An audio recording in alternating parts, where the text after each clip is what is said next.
Shalom, amado pastor, amada pastora, amado intercessor. Quero trazer uma clareza a respeito dos 5 ministérios e por que Jesus criou isso. Qual é a função dos 5 ministérios? No livro de Oséias, capítulo 12, versículo 13, o profeta diz assim: mas o Senhor, por meio de um profeta, fez subir Israel do Egito, e por um profeta ele foi guardado. Aqui ele fala uma função do profeta. É uma função de resgate. Sempre quando você vê um profeta, ele está falando de mudança, transformação e reparação e de sacrifício. Os profetas são movidos, o profeta e o evangelista, para tratar do arrependimento. Esses dois ministérios trabalham mais forte nisso. Mas aqui ele coloca como ofício que aquela multidão no exército, no deserto, fora guardada por um profeta, resgatado por um profeta e guardado por um profeta. Já no livro de Efésios, capítulo 2, versículo 20, ele diz assim: edificados sobre o fundamento dos apóstolos e dos profetas. Essa palavra fundamento é alicerce, é aquilo que te firma, aquilo que traz alinhamento, aquilo que traz paternidade, aquilo que traz segurança. E no capítulo 4 de Efésios, ele traz uma clareza da função dos 5 ministérios.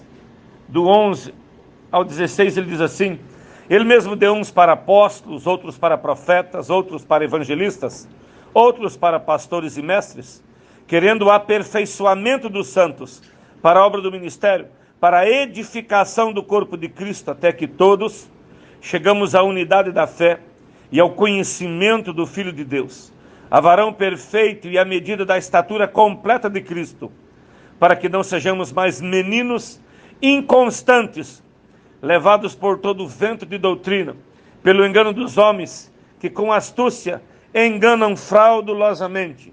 Antes, seguindo a verdade em amor, cresçamos em tudo naquele que é o cabeça Cristo, o qual todo o corpo bem ajustado e ligado pelo auxílio de todas as juntas, segue a justa operação de cada parte e faz o aumento do corpo para a sua edificação.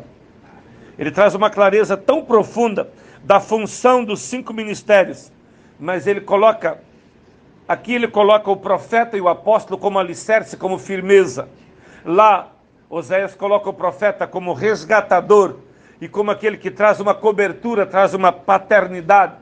Na velha aliança, os profetas eram chamados de pais, tanto Elias como Eliseu.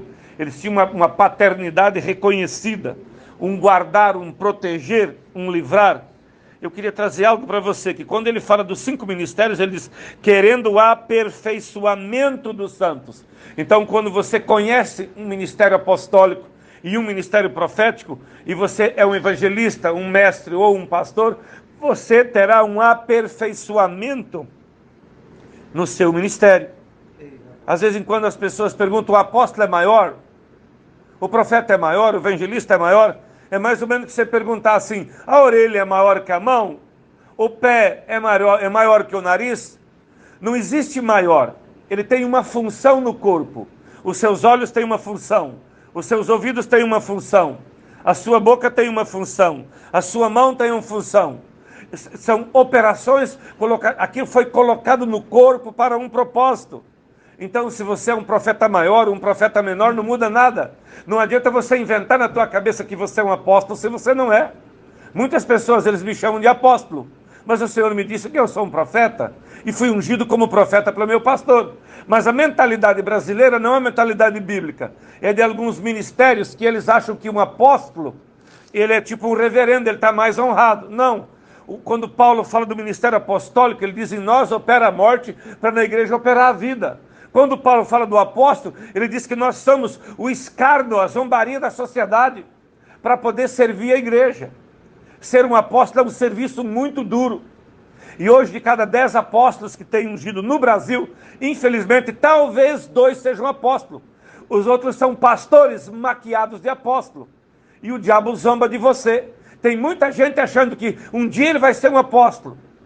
Quando Jesus chamou aqueles 5 homens, aqueles 12 homens, ele disse assim, os quais o chamou apóstolo, aquele que vai na frente, aquele que derruba, aquele que quebra, aquele que limpa a mata para vir a semente, que é o evangelista que joga, o pastor que colhe, e o outro que tem a perfeição de ensinar, que é o mestre, e o profeta agora passa limpando também, trabalhando, cuidando, guardando, dando cobertura. E quando nós entendemos os 5 ministérios, ele diz, olha, Jesus queria o aperfeiçoamento da igreja, aperfeiçoamento dos santos para o ministério. Ele diz até que todos chegamos à unidade da fé. Deus vai levar o Brasil a um lugar de fé extraordinário. A nossa nação será conhecida por um grande mover do poder de Deus.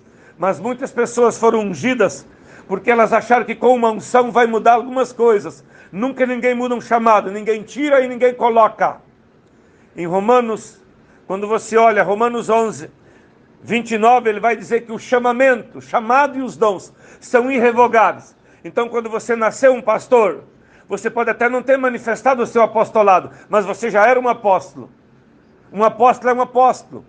Ele tem um timbrado diferente, um agir diferente. Ele faz violência na guerra de maneira diferente. Assim também é um apóstolo, é um profeta. Agora, quando é um pastor, ele tem um agir diferente, um amor diferente, uma paciência diferente, um cuidado diferente.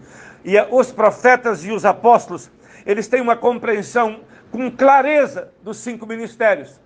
Mas o mestre não tem, porque isso é dado para eles. Eles vão na frente. Eles têm uma habilidade de Deus para entender os 5 ministérios e para ser segurança para a igreja. Por isso que ele diz edificado sobre o fundamento deles. Então muitos pastores que andam isolados. Você não caminha com o profeta, não caminha com o ministério apostólico, né? Então, você não caminha dentro da dimensão que você deveria caminhar, né? O meu pastor é um apóstolo, mas ele flui nos 5 ministérios, é um bom mestre. Mas eu caminho, na minha vida ele tem uma função de um apóstolo da fé. O único homem do Brasil que sentou frente a frente e orou na mesa do presidente da Coreia do Norte. Um apóstolo faz essas coisas. Ele é entregue à morte pelo processo de Deus. A fé dele levou ele naquilo lá, né? Muitos homens, eu estremeci quando ele foi para lá. Por quê? Todo homem que vai lá, aquele homem mata. Mas o meu pastor ele não podia tocar, porque era uma função de um apóstolo. Agora, se um pastor vai lá, talvez ele tinha matado. Ele matou muitos pastores, aquele homem. Mas ele não podia tocar nele, porque ele estava no lugar certo, na hora certa, fazendo a coisa certa. Ele estava indo na frente. Deus elegeu ele para aquilo. E quando nós compreendemos os 5 ministérios, e nós desfrutamos dos 5 ministérios, vai vindo uma perfeição sobre nós. E aquilo que está parado, aquilo começa a agir, começa a mover, e isso traz a ativação. Por isso que eu estou trabalhando com ativação, fazendo encontros proféticos de ativação. Por quê? Porque muitos ministérios não conhecem o ministério apostólico. Apóstolos debaixo de cobertura de pastor que nunca foram ativados. Mortos, estão presos pelo legalismo. Deus te abençoe e abre sua mente.